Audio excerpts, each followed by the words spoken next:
Hello friend, मैं आनंद राज। आप सबों के बीच देखिए, आज हम मिथिला यूनिवर्सिटी जो दरभंगा में है, ललित नारायण मिथिला यूनिवर्सिटी LMU, उसके बीएड सेकेंड ईयर का हम 2018 का क्वेश्चन ले आए। देखिए, इससे पहले हम 2020 और 2019 का क्वेश्चन डाल दिए हैं, समझे। अब देखिए 2018 का डाल दिए, इसके बाद 2017 का डाल देंगे, समझे। इससे आपका हो जाएगा, जो 2021 में एग्जाम देंगे तो इसी के अनुसार क्वेश्चन पूछेगा, और इसका VVI क्वेश्चन भी आपको बहुत जल्दी हम डाल देंगे, समझे।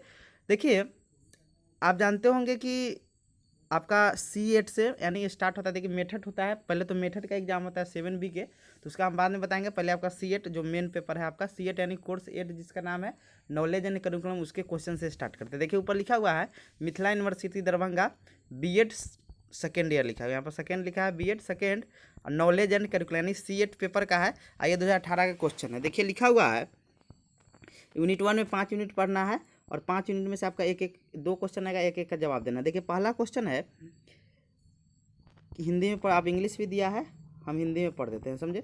पहला है कि ज्ञान को परिभाषित कीजिए, प्रकृतिवाद और अनुभववाद के अनुसार ज्ञान की अवधारणाओं की चर्चा कीजिए, समझे। पहला क्वेश्चन ये है। दूसरा क्वेश्चन आपका है कि ज्ञान के सृजन से आप क्या समझते हैं, उपयुक्त उदाहरणों द्वारा जानने की विभिन्न विधियों तरीकों की व्याख्या कीजिए। दूसरा क्वेश्चन हो गया। आइए यूनिट 2 देखते हैं। यूनिट 2 में आपका क्वेश्चन है कि शिक्षा सामाजिक, आर्थिक एवं राजनीतिक परिवर्तन का एक सशक्त साधन है। इस कथन के आलोक में शिक्षा के प्रमुख उद्देश्यों की चर्चा कीजिए। तीसरा आपका चौथा क्वेश्चन है कि राष्ट्रीय पाठचर्या की रूपरेखा 2005 यानी NCF में वर्णित शिक्षा की परिकल्पना का आलोचनात्मक विश्लेषण कीजिए। फिर आपका यूनिट 3 का क्वेश्चन है 5 नंबर कि रविन्द्रनाथ टैगोर के शैक्षिक विचारों की चर्चा कीजिए। टैगोर की प्रकृतिवादी प्रवृत्ति का किस हद तक वर्तमान शिक्षा व्यवस्था में समाविष्ट किया जा सकता है। छठा क्वेश्चन है कि बुनियादी शिक्षा क्या है, बुनियादी शिक्षा की मुख्य विशेषताओं की व्याख्या कर। देखिए, ये दोनों क्वेश्चन का वीडियो हम लोग को, देखिए बिहार यूनिवर्सिटी में क्वेश्चन फर्स्ट ईयर में पढ़ना है, तो इसका फर्स्ट ईयर वाला जब कंटेम्प्रेरी इंडिया एंड एजुकेशन जाएगा तो ये सब क्वेश्चन आपको मिल जाएगा। फिर आपका 7वां नंबर क्वेश्चन आपका है कि पाठचर्या की अवधारणा एवं प्रकृति की व्याख्या कीजिए। एक संतुलित पाठचर्या किस प्रकार छात्र के संपूर्ण व्यक्तित्व के विकास में सहायक है, चर्चा कीजिए। फिर 8वां क्वेश्चन आपका दिया है कि पाठचर्या के विभिन्न पहलू क्या है, गुप्त पाठचर्या किस प्रकार कक्षा में लैंगिक पक्षपात को प्रसारित कर सकता है, व्याख्या कीजिए। फिर आपका 5वां यूनिट का क्वेश्चन है कि पाठचर्या विकास के मुख्य उपागम या आयाम का वर्णन करें।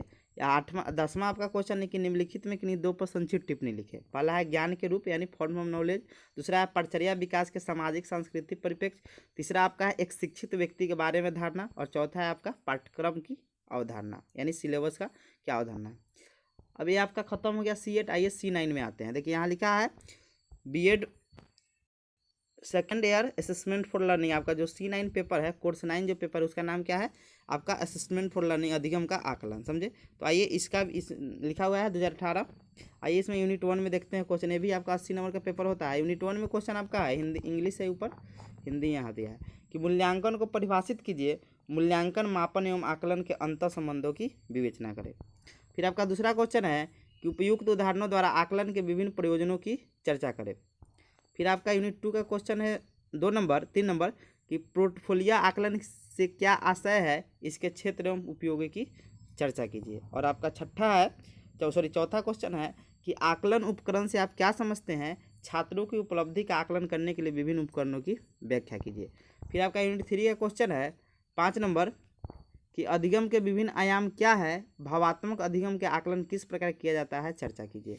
फिर आपका छठा क्वेश्चन है कि ग्रेडिंग को परिभाषित कीजिए। ग्रेडिंग के विभिन्न प्रकार एवं अनुप्रयोगों की व्याख्या कीजिए। फिर आपका यूनिट 4 है 7 क्वेश्चन है कि रचनात्मक प्रतिपुष्टि शिक्षार्थियों के विकास के साथ साथ शिक्षकों के आत्मोत्थान में सहायता कर सकता है, चर्चा कीजिए। फिर 8वां क्वेश्चन आपका है कि प्रगति पत्र एवं संचयी अभिलेख किस प्रकार छात्रों की निष्पत्ति के विश्लेषण एवं व्याख्या में महत्वपूर्ण है, चर्चा कीजिए। फिर आपका यूनिट 5 का 9वां क्वेश्चन है कि आकलन और मूल्यांकन के प्रासंगिक मुद्दों का आलोचनात्मक परीक्षण कीजिए।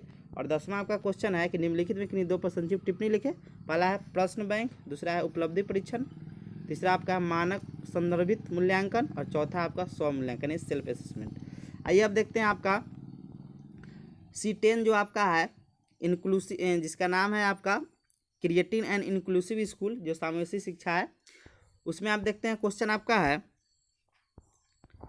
आपका क्वेश्चन है आपका यहाँ पर यूनिट 1 में, इसमें 3 यूनिट पढ़ना है। यूनिट 1 का आपका क्वेश्चन है, इंग्लिश में लिखा हुआ है कि what do you mean by special education, discuss the philosophy of special, यानी विशिष्ट शिक्षा से आप क्या समझते हैं, विशिष्ट शिक्षा के दर्शन की चर्चा कीजिए। फिर आपका दूसरा क्वेश्चन है कि विशेष आवश्यकता वाले बच्चे की शिक्षा के संदर्भ में विकलांग व्यक्ति अधिनियम 1995 के मुख्य प्रावधानों की चर्चा करें, यानी discuss the main provision of person with disability act 1995 with reference to education of children with special needs. फिर आपका तीसरा क्वेश्चन है कि विशिष्ट बच्चों को शैक्षणिक अवसर प्रदान करने में गैर सरकारी संगठनों की भूमिका के आलोचनात्मक विश्लेषण करिए, यानी कह रहा है critically analysis the role of NGO in providing educational opportunity in special children, यानी जो गैर शैक्षणिक मतलब एनजीओ होता है, एनजीओ जो होता है उसके बारे में बोला है कौन कौन सुविधा। अब यूनिट 2 का क्वेश्चन है चौथा कि मानसिक मंदता को परिभाषित कीजिए, मंदबुद्धि बच्चों की मुख्य विशेषताओं की व्याख्या करें, यानी कराया है कि difference mental retardation, explain the major characteristic of the mentally retarded children.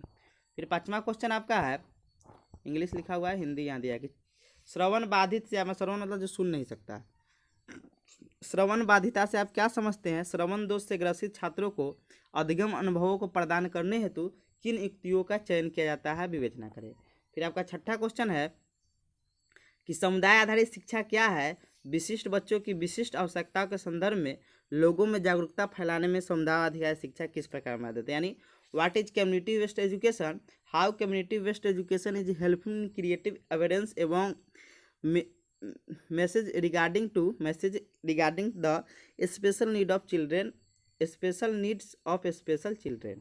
और आपका यूनिट 3 आता है कि सहकारी अधिगम को परिभाषित कीजिए, इसकी मुख्य विशेषताओं का वर्णन करें, यानी define cooperative learning, describe the major characteristic. और आपका 8वां क्वेश्चन है कि कक्षा में सामवेशी व्यवहार से आप क्या समझते हैं, व्यक्तिगत विभिन्नताओं के बावजूद सभी बच्चों के सीखने में अर्थपूर्ण बनाने में विद्यालय की भूमिका की विवेचना करें। और 9 नंबर आपका क्वेश्चन है कि विशिष्ट बच्चों की आवश्यकता की पूर्ति हेतु कुछ सहायक सेवाओं की चर्चा करें, discuss few supporting service required for meeting the need of special children.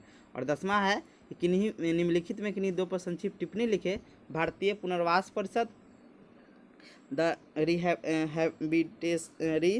Rehabilitation council of India, दूसरा है शिक्षण अधिगम सामग्री, टीचिंग लर्निंग मटेरियल, सी है आपका अभिलेखों का संधारण एवं रखरखाव, और चौथा है समेकित शिक्षा इंटीग्रेटेड एजुकेशन। समझे, तो ये आपका हो गया C10 तक हो गया। C11 ऑप्शनल पेपर होता है, उसमें आप कोई ले सकते हैं, समझे। और आपका जो आपका मेथड का है 7B का, उसको हम बाद में डाल देंगे, समझे। तो ये आपका 2018 का क्वेश्चन मेन जो पेपर था ये आपका हो गया, समझे। Thank you.